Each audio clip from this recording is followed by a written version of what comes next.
TSN 1050 on the TSN app, your home smart speaker, and up on TSN 4, Brian Hayes and Jonas Siegel of The Athletic. Jonas, you must be so proud of yourself and your boy Juan Soto. We haven't met. We haven't seen each other since your boy Juan Soto set a new bar. And you remember what we talked about last time? You and O were like, you know what? Maybe he's going to end up with $450 million. Yeah, I was way off. He crushed it. Samsonite. 800. I didn't think it would get there. Full ignorance on my behalf. I thought it would be 550. I think I said maybe it would be closer to 6 at some point. Yeah. Steve Cohen's a lunatic. He's got too much money. Yeah. And he just, we get on each other about Juan Soto. He's a great player. Yes. Great player. He's not, the fact that Ohtani got less than him is crazy. I heard you talking about him. You undersell him so much. You're like, he's not even close to Ohtani. It's like, he's not close to Ohtani. Okay, but you're talking about okay, if Ohtani is McDavid, Soto's like McKinnon or Matthews. He doesn't pitch, but as a hitter, he's unbelievable. He's not as good of a hitter as Ohtani is right now. He hits maybe for contact. He's younger. He's younger. He's not a box office star, though. That's another element to it. Ohtani sells, man. He's an international superstar. Juan Soto is not. I don't know how many people are like, I got to go see this guy play. That's fair. Because even the way he hits for power, but he is entertaining to watch hit. His approach, you got to be a baseball purist to appreciate. If you are, it is a beautiful sight. This guy commands the strike zone as well as anyone in baseball today. And the dramatics and the way he goes about it, he stares it down and he looks back at the pitcher. There's a lot of entertainment value that comes through that. Yeah. But he is not even close to an A or A+ outfielder. Not even close to it. He hits for power, but not outrageous power. But he gets on base. He combines getting on base and hitting for power. Great player. Great. Highest paid athlete of all time. That's outrageous. Who do you think should be the highest paid athlete of our current crop of players? Right now, today. Is it Ohtani? Yeah, I guess it probably should be because they play the most games. Again, I think his value on an international level is just, it's impossible to quantify what that even is worth. What he means in Japan and what he means in Asia and around the world. I guess the question is relative to their sport, who is so much more valuable than everyone else? Then I would say Mahomes probably would come in at number 1. Say that right now, right? They're 13-1 though. You were telling me he can't be the MVP. He's not going to be the MVP. I know he's not going to be. He's not going to. But be it's this year, Josh Allen's been better. He has been better. Okay, but so Mahomes, McDavid. But you're paying for the future. Yeah. Right? If you're paying for the next 5 years.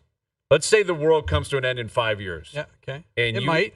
But you might. Anything's possible. We're living in crazy times right now. Anything's possible. Who is the athlete? And I guess you got to take out, we need to make it all relative because someone's going to say, if you said McDavid, well, they have a cap and it's the NHL and it's not as popular. Wipe it all out. Wipe it all out. It just means the importance to their respective sports, if everything is on an equal playing field for the next 5 years and then the world comes to an end, who would deserve the most money?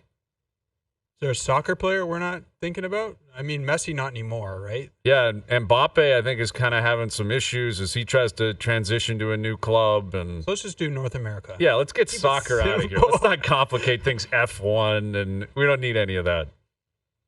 Is it McDavid? It's either... Listen, I think Ohtani, I don't know if he's got 5 years left, but I think he's got at least 3. I think he's 31. Yes, but look what he just did. He had 50 and 50, man. And he didn't pitch yet. Yes. So Ohtani's got to be in the 5. Phase 1. McDavid's in the 5. Yeah. I think Mahomes has got to be in the 100%. 5. Would Josh Allen be in the top 5? No. You don't think so? I mean, Allen is playing at a level right now, and he's in his prime. He's in his mid-20s. Okay. And he's been really good up to this point. Let's set him aside for a second. Okay. I don't think this is the problem that the NBA has right now. Wembanyama. I don't think so yet, man. He's in his second year. Like The next 5 years, he's going to be the best player in the league next year. You're willing to guarantee that? Guarantee that. I'm not willing to guarantee that. I will make a Soto-like stake to that he will be the best player. I think it's a projection that a lot of people want to believe in because of all the hype when he came into the league, his size, his freakish nature. I think he needs more help there to get him to that point. They're like 500 this year. Yeah. He's been amazing. Okay, You got Wemby in your top 5. I got Wemby. A reasonable case. You can make a totally reasonable case for Wemby. I guess you could say Giannis, but I don't think so. Although NBA Cup, they're in Vegas tonight, right? Giannis and Shea. Shea is an interesting case. Shea is a guy that is creeping up on the top 5. Top 5. I don't think in all of sports. Like if we're talking the four sports, because you could talk. Do you start thinking Alcaraz? Do you say Scotty Scheffler? If you get into individual sports, it could get a little bit complicated. Nelly Korda and the way that she plays on the LPGA. Let's talk hockey, baseball, football, basketball. Okay. Are we missing? Isn't it amazing that you haven't said Juan Soto yet? Isn't that a mic drop on everything that Juan Soto is not? Like I think Aaron Judge would be ahead of Juan Soto, yet he's 32 now. He's older. No way. There's a way. Soto's in the top 10. Paul Skeens? Would Paul Skeens? Pitcher. It's a gamble to put a pitcher, but that kid, he is a stud, that kid. Throw that out, Doogie. I'm curious how people would answer that. Any other hockey players? Makar? Well, I would think Makar could make a compelling case. McKinnon still can. Draisaitl still can. Matthews probably can. He's not in the top 5 in athletes. Maybe in the top 12. Yeah, that's another interesting question. Where would Matthews come in, or any Leaf for that matter? John Tavares. The way John's playing, people here want to sign him to an 8-year deal. 8-year extension for John. Get him here until he's 43. Make sure you lock that in. Maybe you get a lower cap. Maybe he'd take a hometown discount on an 8-year deal. What a brilliant play that would be. We'll get to that momentarily. Where would Matthews come if you were doing top 4 leagues for the next 5 years? And but over the course of the afternoon, we'll come up with the next ones.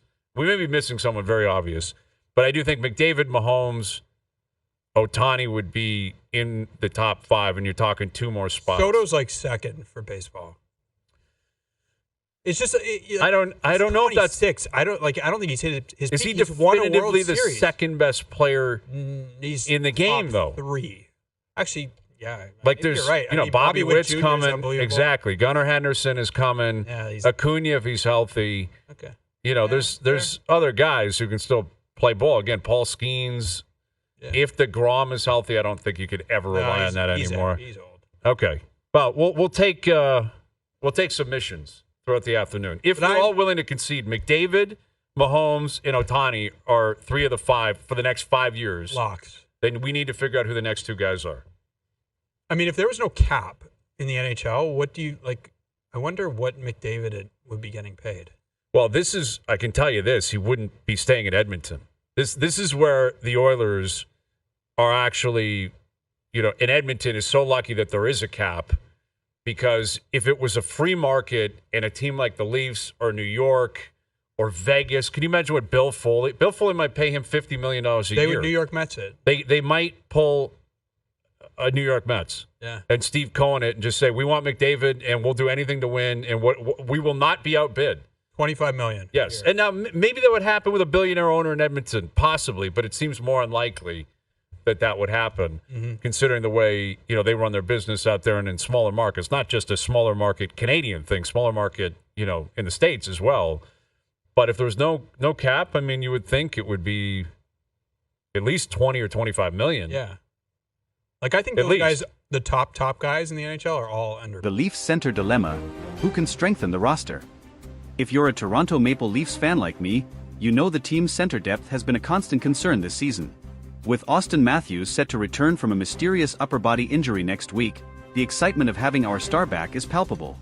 However, there are still serious issues to address in the center position to keep the team competitive and, of course, fuel our playoff dreams. David Kampf, a key piece in the center rotation, is sidelined with a lower body injury. As if that weren't enough, Kaye Jarnkrok is still recovering from surgery, leaving another gap in the lineup. Max Domi, expected to be a versatile asset, has been placed on injured reserve, further aggravating the situation after missing consecutive practices due to lingering pains. To sum it up, the Leafs are missing 4 functional centers, and the pressure to act is mounting. James Myrtle, a respected Leafs analyst and contributor to The Athletic, highlighted a series of potential trade targets to address this dilemma during his appearance on the J.D. Bunke's podcast. Among the names mentioned, two stood out: Nick Jugstad and, for the nostalgic fans, a possible reunion with Ryan O'Reilly. Jugstad seems to be Myrtle's favorite, and for good reason. The player, who signed a 2-year deal with the Utah Hockey Club last offseason, carries a manageable $2.1 million cap hit, which is essential for a team as salary cap-strapped as the Leafs. Additionally, standing at 6 feet 6 inches and weighing 205 pounds, he would bring not only physicality but also consistent offensive contributions. Jugstad is the most viable option for the Leafs right now, Myrtle stated on the podcast. And he's right. Experienced and versatile, Jugstad has played for several teams, including the Florida Panthers, Pittsburgh Penguins, Minnesota Wild, and Edmonton Oilers, and could quickly adapt to the Leafs' dynamic. With an affordable contract and a solid track record, he offers a practical solution without sacrificing too many future assets. However, it's impossible to ignore the possibility of a Ryan O'Reilly return. Yes, we know he chose the Nashville Predators last summer in search of a quieter environment, but the Leafs management still holds him in high regard. The 2019 Stanley Cup winning captain with the St. Louis Blues is precisely the type of player any contender would love to have on their roster. However, the cost of bringing him back would be steep, both in terms of trade assets and cap space adjustments, as Nashville or a third team would need to retain part of his salary. I don't think the O'Reilly scenario is entirely out of reach, Myrtle said, showing that there's optimism within the organization. However, there are doubts about how much it's worth investing in a 33-year-old player, even with his impeccable credentials. Meanwhile, cheaper internal options like Steven Lorentz, Connor Dewar, Pontus Holmberg, and Fraser Minten have been mentioned. But let's be honest, these names might serve as short-term stopgaps, but they're far from offering the stability and impact the team needs. The pressure is all on GM Brad Treliving. He knows that despite the Leafs' solid performance so far, the center position is crucial to sustaining any championship aspirations. With the trade deadline approaching, Treliving has likely intensified his efforts to finalize a deal. And we, the fans, are eagerly awaiting good news. For now, all we can do is trust that the team can weather this tough phase and hope a solution, whether it's Jugstad, O'Reilly, or another name, arrives before things spiral out of control. After all, as we all know, the Leafs don't have the luxury of wasting another season with a promising but incomplete roster. The time to act is now. The Leafs center dilemma, expanding on the potential solutions. The Toronto Maple Leafs, amidst another promising yet tumultuous season, face one of their most pressing challenges, addressing a depleted center lineup that threatens to derail their momentum. While the return of Auston Matthews is a beacon of hope, the broader picture remains dire, requiring urgent action from the front office. With Kampf, Jarnkrok, and Domi sidelined, the team's depth has been stretched thin. The immediate impact is clear on both ends of the ice. Defensively, the Leafs are struggling to suppress opposing top lines without reliable two-way centers. Offensively, puck distribution and power play setups have been less dynamic, as the makeshift lineups lack the same chemistry. This imbalance underscores the necessity for reinforcements. Nick Jugstad, as highlighted by James Myrtle, presents the most realistic trade option. His affordable contract and towering physical presence align perfectly with the Leafs' needs. Beyond his imposing stature, Jugstad brings versatility. He can play both center and wing, a flexibility that would allow head coach Sheldon Keefe to adjust the lineup dynamically. However, acquiring Jugstad isn't without complications. The Utah Hockey Club, formerly the Arizona Coyotes, is currently rebuilding but may still demand a premium return for their experienced forward. The Leafs will likely need to part with a mid-tier prospect or draft pick to make the deal work. With their prospect pool already thin, Treliving faces a tough decision. Another name that excites fans and analysts alike is Ryan O'Reilly. The former Conn Smythe winner and Stanley Cup champion has a proven track record of elevating teams in high-stakes situations. His leadership during his brief stint with Toronto last season left a lasting impression. Yet, the Predators have little incentive to move him unless the offer is overwhelming. Should the Leafs pursue O'Reilly, it would almost certainly require a multi-asset package. A first-round pick and a promising young player like Nick Robertson might need to be part of the conversation. Additionally, Nashville would have to retain salary, a process that often involves a third-party team to facilitate. The logistics are challenging but not insurmountable. Internal options like Pontus Holmberg and Fraser Minten offer short-term relief but lack the experience needed for a deep playoff run. Holmberg has shown flashes of potential, but his limited NHL exposure raises questions about his readiness for a consistent role. Minton, while promising, is still developing and would be better served continuing his growth in the minors. A wild card option could be exploring European leagues or waiver claims to unearth an overlooked talent. Teams like the Vegas Golden Knights and Colorado Avalanche have found gems in unconventional ways, and the Leafs scouting department may need to cast a wider net to uncover an affordable, immediate solution. Another factor complicating the Leafs' decisions is the looming salary cap crunch. With Matthews' extension set to kick in soon, Toronto must be mindful of every financial commitment. Adding a high-priced center now could limit flexibility during the off-season, forcing Treliving to juggle short-term needs against long-term sustainability. Trade timing will also play a pivotal role. Acting quickly could stabilize the team and prevent further slip-ups in the standings, but it may come at the cost of negotiating leverage. Alternatively, waiting closer to the deadline could yield better deals as selling teams grow more desperate. The risk, however, is enduring several more weeks of uncertainty. Sheldon Keefe's role in navigating this storm can't be overstated. His ability to extract maximum effort from an injury-riddled lineup will be crucial. Keefe has already experimented with unconventional line combinations, but the lack of true centers limits his tactical options. A new acquisition would provide the stability he needs to implement a more structured game plan. The Leafs locker room has remained resilient through adversity, with veterans like John Tavares and Morgan Rielly stepping up as vocal leaders. However, even their efforts may not be enough to overcome the absence of key personnel. Reinforcements are not just a luxury, they're a necessity. For fans, the anxiety is palpable. After years of playoff heartbreak, this season feels like another chapter in the saga of unmet expectations. Yet, there's cautious optimism. The team has shown glimpses of brilliance, and the addition of a solid center could be the missing piece that transforms them from contenders to genuine threats.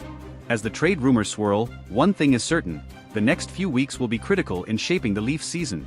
Whether it's Bjugstad, O'Reilly, or an unexpected name, the decision made by Brad Treliving and his staff could define not just this campaign, but the team's trajectory for years to come. For now, we wait, hopeful that the Leafs will seize the moment and finally deliver on their immense potential. Will the Leafs make their move? As the speculation intensifies, the Leafs fan base is holding its collective breath, waiting for signs of a breakthrough.